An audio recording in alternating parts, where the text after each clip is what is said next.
Hello everyone, मैं प्रदीप कुमार आगाज IAS institute में आप सभी का स्वागत करता हूं। तो आइए आज की इस वीडियो में हम लोग बात करने वाले हैं भारतीय अर्थव्यवस्था।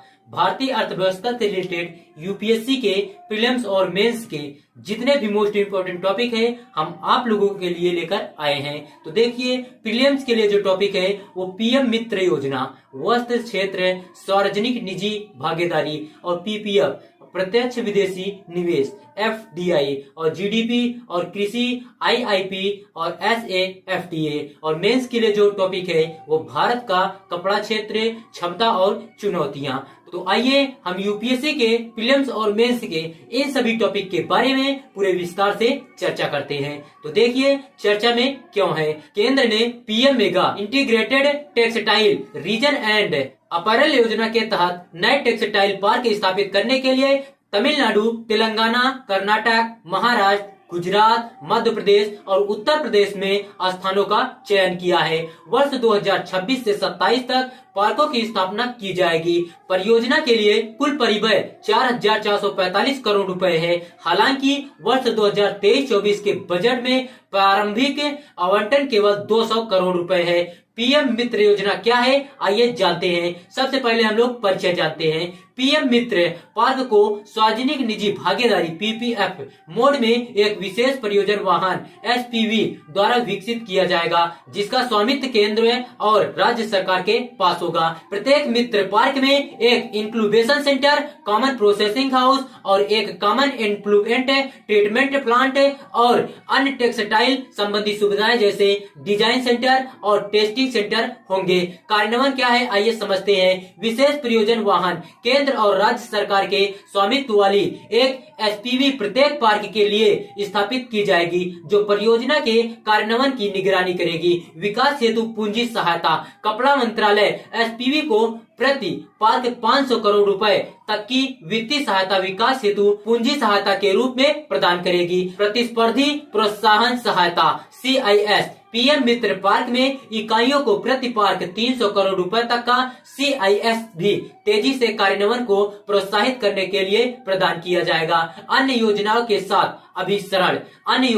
साथ अभिसरण मास्टर डेवलपर और निवेशक इकाइयों को अतिरिक्त प्रोत्साहन के लिए भारत सरकार की अन्य योजनाओं के साथ अभिसरण की सुविधा भी प्रदान की जाएगी। योजना का महत्व क्या है, आइए हम लोग समझते हैं। सबसे पहले रसद लागत में कमी समझते हैं। यह रसद लागत को कम करेगा और कपड़ा क्षेत्र की मूल्य श्रृंखला को विश्व स्तर पर प्रतिस्पर्धी बनने हेतु मजबूत करेगा। कपड़ा निर्यात को बढ़ावा देने के भारत के लक्ष्य में उच्च रसद लागत को एक प्रमुख बाधा माना जाता है। रोजगार सृजन, आइए समझते हैं। इन पार्कों में 70,000 करोड़ रुपए के निवेश से करीब 20 लाख लोगों के लिए रोजगार सृजन होने की उम्मीद है। प्रत्यक्ष विदेशी निवेश में वृद्धि, यह पार्क देश में प्रत्यक्ष विदेशी निवेश एफडीआई को आकर्षित करने हेतु महत्वपूर्ण है। अप्रैल 2000 से सितंबर 2020 तक भारत के कपड़ा क्षेत्र को 20,468.62 करोड़ रुपए का प्रत्यक्ष विदेशी निवेश प्राप्त हुआ था, जो इस अवधि के दौरान कुल निवेशी निवेश प्रवाह का मात्र 0.69% है।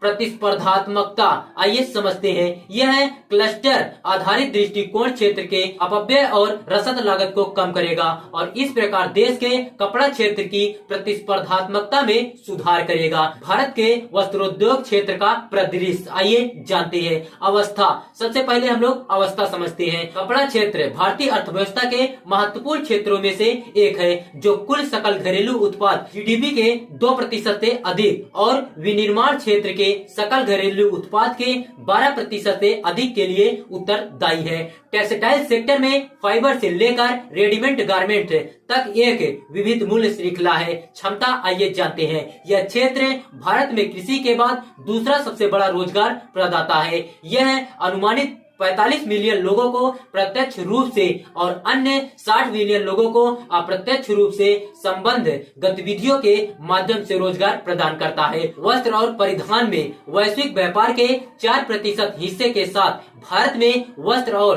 परिधान का छठा सबसे बड़ा निर्यातक है। वित्त वर्ष 2012 में भारत का वस्त्र और परिधान निर्यात हस्तशिल्प सहित 44.4 बिलियन अमेरिकी डॉलर रहा, जो कि 41% की वृद्धि को दर्शाता है। भारत के वस्त्र उद्योग में देश भर में संलग्न नियोजित कर्मचारियों की संख्या लगभग 4.5 करोड़ है, जिनमें से हथकरघा श्रमिकों की संख्या 35.22 लाख है। चुनौतियां क्या है, आइए जानते हैं। उत्पादन में गिरावट। औद्योगिक उत्पादन सूचकांक के आकलन के अनुसार वस्त्रों के उत्पादन में मार्च 2022 से लगातार गिरावट दर्ज की गई है। सूचकांक मूल्य जो कि मार्च 2022 में 118.5 था, अक्टूबर 2022 में गिरकर 102.3 हो गया है। आयात में वृद्धि। अप्रैल से नवंबर 2022 की अवधि में वस्त्र आयात का मूल्य 433 बिलियन रुपए था। पिछले वर्ष की इसी अवधि में यह 313 अरब रुपए का था। भारत ने वर्ष 2006 में दक्षिण एशियाई मुक्त व्यापार समझौते के तहत बांग्लादेश में रेडीमेड वस्त्रों के शुल्क मुक्त आयात की अनुमति दी, जिसके परिणाम स्वरूप चीनी कपड़ों और धागों से बने परिधानों को आयात में वृद्धि हुई। निर्यात में कमी। आइए जानते हैं। भारत का वस्त्र उद्योग आयातक क्षेत्रों द्वारा लगाए जा रहे शुल्कों से होने वाले नुकसान से काफी प्रभावित होता है। बांग्लादेश, श्रीलंका और अफ्रीका जैसे देशों को शुल्क मुक्त पहुंच की सुविधा प्राप्त है तथा यह अंतर्राष्ट्रीय परिदृश्य में भारत के वस्त्रों को तुलनात्मक रूप से कम प्रतिस्पर्धी बनाते हैं। विपरीत सीमा शुल्क संरचना। आइए समझते हैं। वस्त्र उद्योग में मानव निर्मित फाइबर मूल्य श्रृंखला वर्तमान में विपरीत शुल्क संरचना की समस्या का सामना कर रही है, जिसका अर्थ है कि वस्त्र के घटकों पर लगने वाला सीमा शुल्क अंतिम उत्पाद पर लगने वाले शुल्क से अधिक होता है। यह आमतौर पर सरकार द्वारा